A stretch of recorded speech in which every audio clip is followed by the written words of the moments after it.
This is my introduction to sailing Wilson on YouTube. I own a 2013 Island Spirit catamaran, 38 foot in length, and I really love my boat.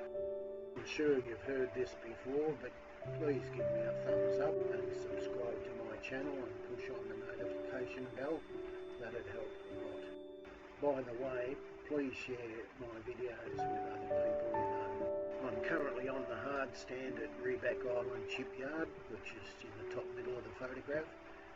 Reback Island is a resort island just off the main island of Langkawi in Malaysia.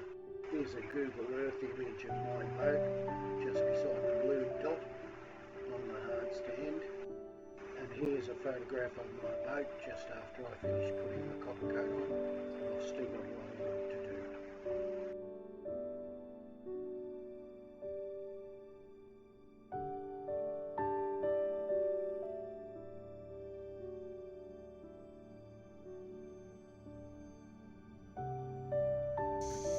As I said, this was a pylon rubber dinghy, and it's made by Cholamark in Phuket in Thailand, and it's as tough as nails compared to a PVC dinghy.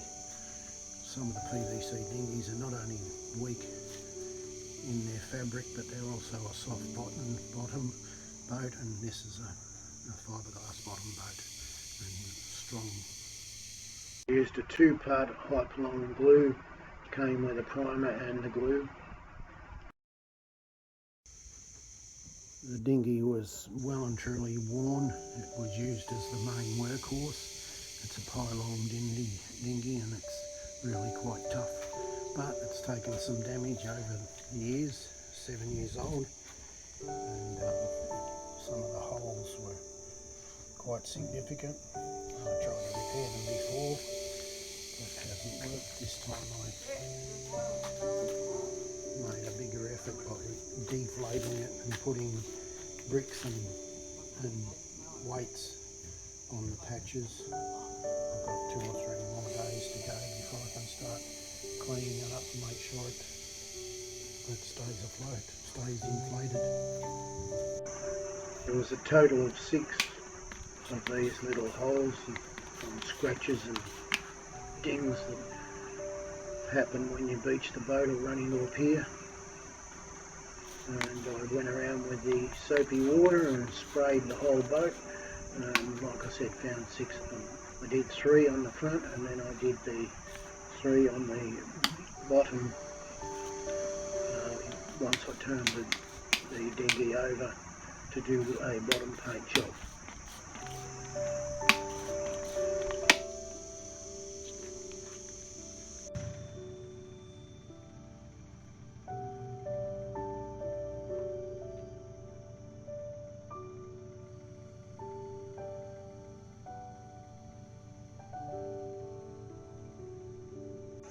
Here's an example of how much weight I put onto the repairs. See that the fiberglass was covered in this grey rubbery substance to protect the fiberglass surface, and that was all spoilt, as you can see there. So I started scraping it off, and once I get it scraped off, leaving that grey edge along underneath the rubber inflatable sides, I'll then put a epoxy and some matting, and then more epoxy, and then primer, and then paint it.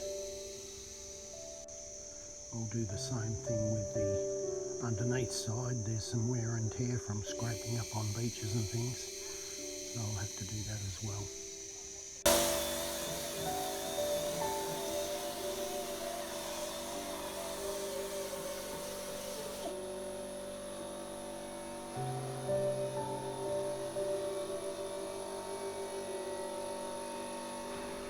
It may look dangerous, and it was. I didn't consider the vibration of the sander or it catching and kicking and digging into the inflatable rubber sides, but I was lucky enough to do the job safely with the safety gloves and mask, etc. So I went around close, leaving about 3 inches of grey rubber on and grinding off the rest of the rubber to show up the fiberglass bottom of the boat. Something called Nippon Flex 200. It's a rubber paint that you can actually paint over a fiberglass matting or woven matting. So I'll put one coat on and then put the mat down, put the second coat on. When it's taken out to dry, I'll put the third and final coat on.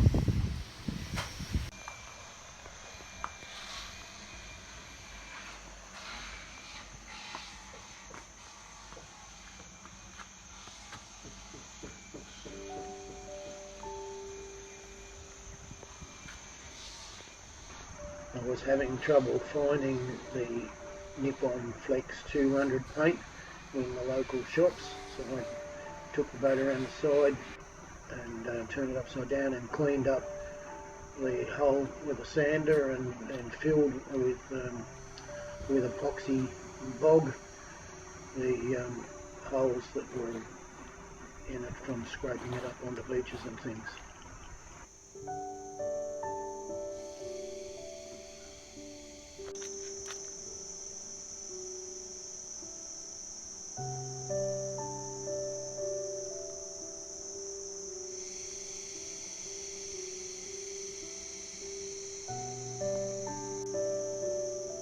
You can see it's a pretty rough job, but it's thick enough to take a bit of wear and tear, and that's all I was worried about. I didn't quite mix it properly, and it was soft for an extra few hours before it went hard. I put some cloth in the bunghole to stop any damage caused by the epoxy.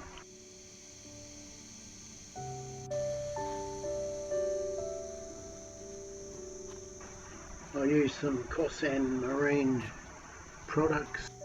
Like all epoxy based paints, when it's 30 degrees heat or more, you've got to, and because I put it on outside in the direct sunlight, it went off fairly quickly. Within the hour it had gone off, and the containers said about 6 hours. So yes, you have to put it on very quickly, and you can see that I taped off and put plastic around to try to minimise the mess that I usually cause.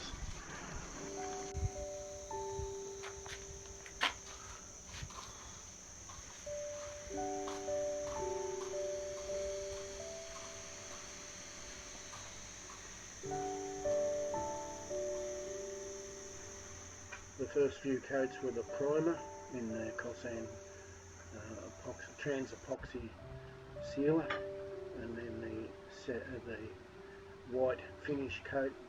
I put on 2 or 3 coats of that onto the hull of the dinghy.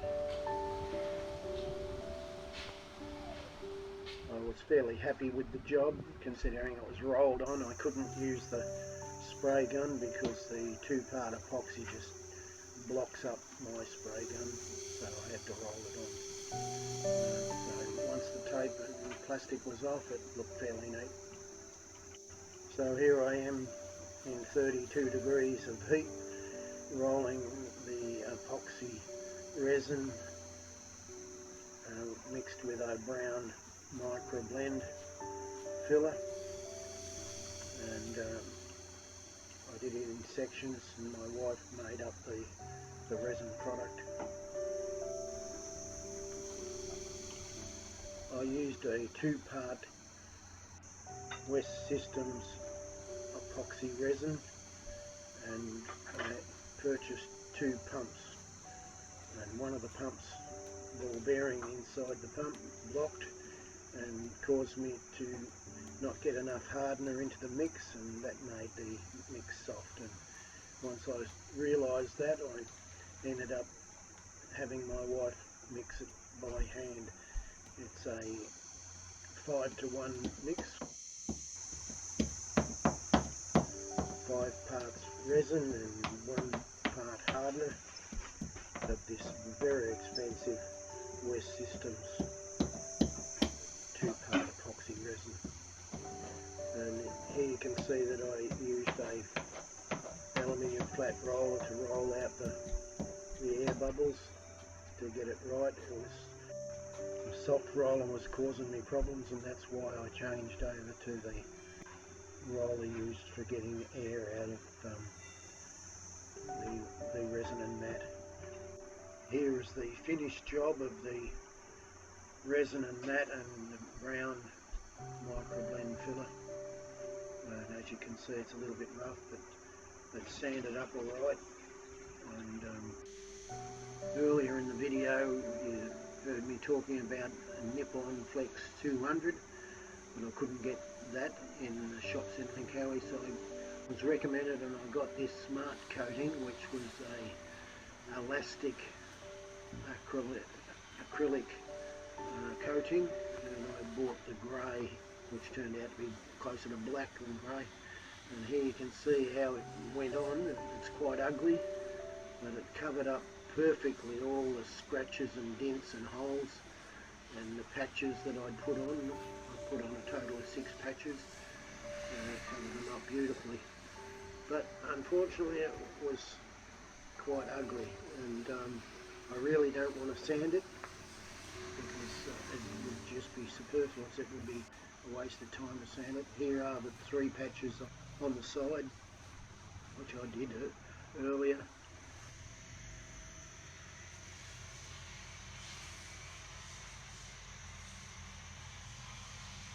Here's a little area I still have to do, and you can see that the rubber coating covered up most of the resin problems, and I taped off the back of the transom and painted it white, and I spilled a little bit of paint here and there, but I'm not worried about that. Here's a close-up of the inside floor of the dinghy. It turned out fairly smoother than the rough epoxy resin finish, and down the bottom end the transom turned out okay, and here is the long shot of the dinghy itself.